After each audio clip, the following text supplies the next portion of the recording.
Israeli फौज ने जनूबी लेबनान में हिजबुल्लाह के खिलाफ हमले शुरू किए। ये हिजबुल्लाह के साथ जंगबंदी के ठीक एक साल बाद हुआ।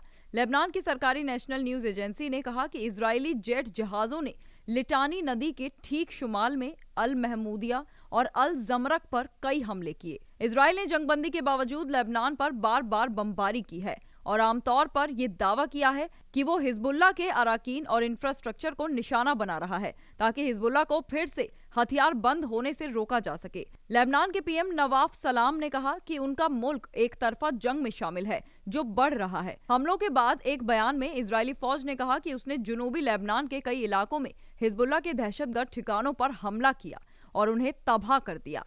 उसने ये भी कहा कि उसने कई लॉन्च साइट्स पर हमला किया जहां हिजबुल्लाह के हथियार रखे गए थे। मिलिट्री पोस्ट और ईरान हिमायत याफ्ता ग्रुप के जरिए इस्तेमाल की जाने वाली एक हथियार स्टोरेज फैसिलिटी पर भी हमला किया।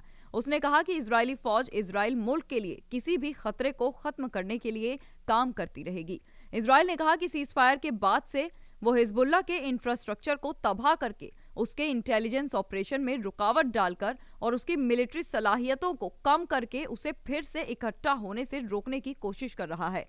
उसने कहा कि उसने सीजफायर के दौरान लगभग 1200 टारगेटेड ऑपरेशन किए और हिजबुल्लाह, हमास और दूसरे फिलिस्तीनी ग्रुप्स के 370 से ज्यादा दहशतगर्दों को मार गिराया।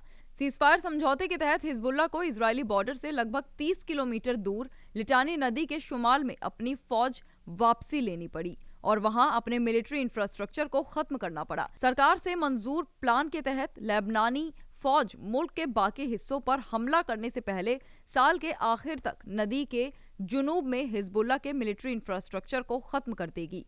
लेबनान के प्रेसिडेंट जोसेफ आउन ने कहा कि वो इजरायली दावों को खारिज करते हैं। लेबनानी फौज हथियारों से लैस मुजाहिरों को दबा रही है, गोला बारूद जब्त कर रही है, सुरंगों की जांच कर रही है और दूसरे ऑपरेशन कर रही है।